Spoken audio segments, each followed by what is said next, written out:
অতঃপর তুমি নিশ্চুপি রয়ে গেলে।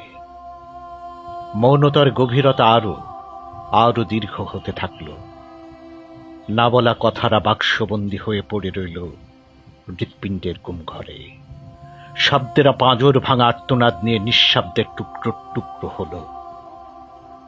তোমার জন্য জমিয়ে রাখা অনুভূতিগুলো শ্রাবণের গুমোট কালো থমথমে মেঘের মতো দীর্ঘশ্বাস হয়ে ভেসে বেড়াতে থাকল।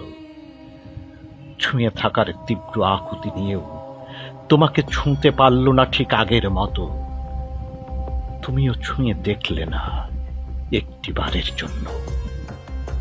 অথচ হাত বাড়ালেই ছেঁড়া ছেঁড়া শব্দ অনুভূতিগুলোকে জুড়ে দিয়ে হতে পারতে নীল অভিমানী মেঘের চাদর।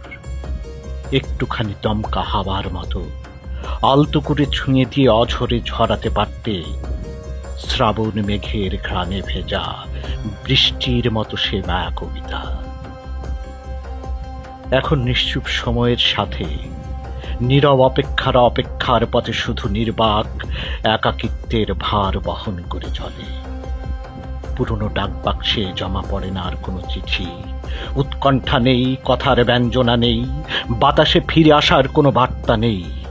অবহেলার খামে শুধু জমা পড়ে আছে নীল দীর্ঘশ্বাস আর নিঃসীম নীরবতা।